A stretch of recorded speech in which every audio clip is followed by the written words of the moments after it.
jemaat yang diberkati oleh Tuhan, bertemu kembali dalam renungan harian ini. Saya percaya semua kita diberkati Tuhan, dan saat ini mari kita siapkan hati kita untuk memuji Tuhan dan merenungkan firman Tuhan. Saat ini kita mau bernyanyi kepada Tuhan dari Kidung Jemaat nomor 413, Tuhan pimpin anakmu. Tuhan pimpin anakmu agar tidak tersesat, akan jauhlah seteru bila kau tetap dekat. Tuhan pimpin arus hidup menderas, agar jangan ku sesat, pegang tanganku erat. Puji Tuhan, saat ini kita renungkan firman Tuhan. Mari membuka Alkitab dari Kisah Para Rasul pasal 2 ayat 14 sampai ayat yang ke-36. Saya akan membacakan bagi kita semua. Maka bangkitlah Petrus berdiri dengan ke-11 rasul itu, dan dengan suaranya nyaring, ia berkata kepada mereka, "Hai kamu orang Israel, orang Yahudi, dan kamu semua yang tinggal di Yerusalem, ketahuilah dan camkanlah perkataanku ini. Orang-orang ini tidak mabuk seperti yang kamu sangka, karena hari baru pukul 9. Tetapi itulah yang difirmankan Allah dengan perantaraan Nabi Yoel akan terjadi pada hari-hari terakhir. Demikianlah firman Tuhan, bahwa aku akan mencurahkan rohku ke atas semua manusia, maka anak-anakmu laki-laki dan perempuan akan bernubuat, dan teruna-terunamu akan mendapat penglihatan-penglihatan, dan orang-orangmu yang tua akan mendapat mimpi. Juga ke atas hamba-hambaku laki-laki dan perempuan akan kucurahkan rohku pada hari-hari itu, dan mereka akan bernubuat. Dan aku akan mengadakan mujizat-mujizat di atas, di langit, dan tanda-tanda di bawah di bumi, darah dan api dan gumpalan-gumpalan asap.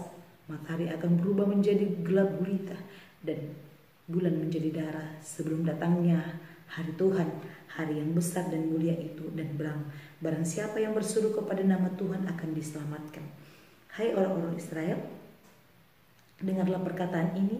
Yang aku maksudkan ialah Yesus dari Nazaret, seorang yang telah ditentukan Allah dan yang dinyatakan kepadamu dengan kekuatan-kekuatan dan mukjizat dan tanda-tanda yang dilakukan oleh Allah dengan perantaraan Dia di tengah-tengah kamu, seperti yang kamu tahu. Dia yang diserahkan Allah menurut maksud dan rencananya telah kamu disalibkan dan kamu bunuh oleh tangan bangsa-bangsa durhaka. Tetapi Allah membangkitkan Dia dengan melepaskan Dia dari sengsara maut, karena tidak mungkin Ia tetap berada dalam kuasa maut itu. Sebab Daud berkata kepada Dia, aku senantiasa memandang kepada Tuhan, karena Ia berdiri sebelah kananku, aku tidak goyah.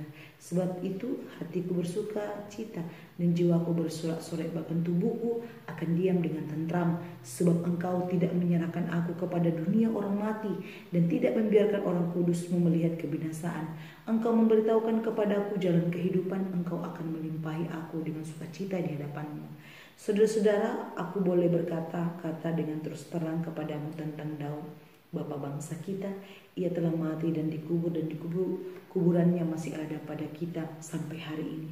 Tetapi ia adalah seorang nabi, dan ia tahu bahwa Allah telah berjanji kepadanya dengan mengangkat sumpah bahwa ia akan menundukkan seorang dari keturunan Daud sendiri di atas tahtanya. Karena itu ia telah melihat ke depan dan telah berbicara tentang kebangkitan Mesias, ketika ia mengatakan bahwa Dia tidak ditinggalkan dalam dunia orang mati, dan bahwa dagingnya tidak mengalami kebinasaan. Yesus inilah yang dibangkitkan Allah, dan tentang hal itu kami semua adalah saksi. Dan sesudah Ia ditinggikan oleh tangan kanan Allah dan menerima Roh Kudus yang dijanjikan itu, maka dicurahkannya apa yang kamu lihat dan dengar di sini. Sebab bukan Daud yang naik ke surga, malah Malahan Daud sendiri berkata, Tuhan telah berfirman kepada Tuanku, duduklah sebelah kananku sampai kubuat musuh-musuhmu menjadi tumpuan kakimu. Jadi seluruh kaum Israel harus tahu dengan pasti bahwa Allah telah membuat Yesus yang kamu salibkan itu menjadi Tuhan dan Kristus. Puji Tuhan, jemaat yang diberkati Tuhan, kita sudah panjang lebar membacakan dari 14 sampai ayat ke-36. Dan pada saat ini saya mau membagikan tema bagi kita semua, yaitu khotbah Petrus. Wah, jemaat Tuhan, saya percaya kita sering mendengar khotbah. Nah, saat ini kita berbicara tentang khotbah Petrus. Kita melihat ketika hari Pentakosta telah tiba, hari pencurahan Roh Kudus yang telah dijanjikannya telah tiba. Pada saat itu Petrus berkhotbah. Dia menyampaikan hal-hal penting. Mengapa semua orang yang ada di situ bisa berbahasa roh? Jadi Petrus memberikan suatu penjelasan kepada orang-orang yang ada di situ supaya mereka tidak bingung dan supaya mereka bisa mengerti kenapa hal itu bisa terjadi. Kita melihat di ayat yang ke-14. Maka bangkitlah Petrus berdiri dengan ke-11 rasul itu, dan dengan suara nyaring ia berkata kepada mereka, hai kamu orang Yahudi dan kamu semua yang tinggal di Yerusalem, ketahuilah, camkanlah perkataanku ini, orang-orang ini tidak mabuk. Jadi kita melihat ketika orang-orang itu berbahasa asing, berbahasa roh, mereka berpikir mereka itu orang mabuk. Mungkin mereka baru minum keras sehingga mereka mengucapkan kata-kata sembarangan, sehingga mereka bisa mengucapkan kata-kata seperti bahasa kita. Mungkin mereka berpikir mereka itu mabuk. Namun dikatakan Petrus ini ketika hari Pentakosta itu dia berkhotbah dan menyampaikan kepada orang banyak, dikatakan orang-orang ini tidak mabuk seperti yang kamu sangka, karena hari baru pukul 9, tetapi itulah yang difirmankan Allah dengan perantaraan Nabi Yoel. Artinya semuanya itu sudah difirmankan Allah. Semuanya itu sudah dibuatkan Allah. Apa dibuatnya dikatakan? Apa firman Allah? Akan tetapi akan terjadi pada hari-hari terakhir, demikianlah firman Tuhan, bahwa aku akan mencurahkan rohku ke atas semua manusia. Maka anak-anakmu laki-laki dan perempuan akan bernubuat, dan teruna-terunamu akan mendapat penglihatan, dan orang-orangmu yang tua akan mendapat mimpi. Juga ke atas hambaku laki-laki dan perempuan kucurahkan rohku pada hari-hari itu. Jemaat Tuhan, ini membuktikan bahwa yang mereka alami itu bukan karena mabuk, bukan karena mereka sendiri yang membuat-buat, bukan, tapi memang ada kuasa Roh Kudus. Memang itu sudah difirmankan oleh Allah, dan itu akan terjadi dan terbukti pada hari Pentakosta. Roh Kudus tercurah kepada orang banyak. Mereka berbahasa roh, mereka bernubuat, mereka melakukan banyak hal. Semua itu karena difirmankan Allah. Nah, itulah khotbah yang disampaikan oleh Petrus. Dan dia juga menjelaskan berbagai macam tokoh-tokoh Alkitab. Bagaimana tentang Yesus, bagaimana tentang Daud. Dia menjelaskan di dalam ayat ini. Supaya apa? Supaya orang-orang dapat mengerti, dapat memahami siapa Yesus itu yang sesungguhnya. Dan dikatakan di sini, dan sesudah ia ditinggikan oleh tangan kanan Allah dan menerima Roh Kudus yang dijanjikan itu, maka dicurahkannya apa yang kamu lihat dan dengar di sini. Sebab bukan Daud yang naik ke surga, malahan Daud sendiri berkata, Tuhan telah berfirman kepada Tuhanku, duduklah di sebelah kananku sampai kubuat musuh-musuhmu menjadi tumpuan kakimu.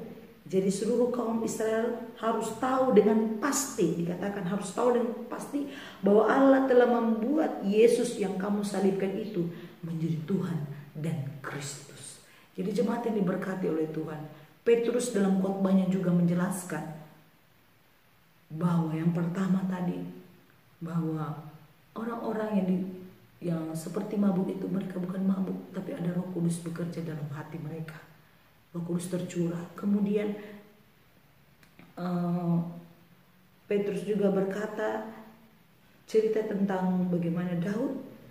Terus juga Petrus juga berkata tentang beberapa tokoh Alkitab, dan kemudian dia juga berbicara dan intinya tentang Yesus Kristus. Bagaimana Allah telah membuat Yesus yang kita salibkan itu menjadi Tuhan dan Kristus. dan dialah Tuhan dan Kristus yang sesungguhnya.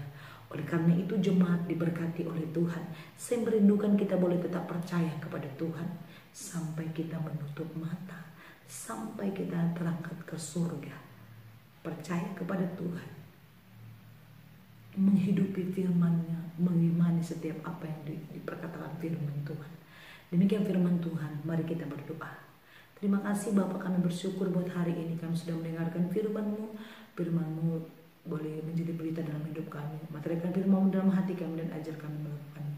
Dalam nama Yesus kami sudah berdoa, haleluya, amin. Shalom, Tuhan Yesus memberkati.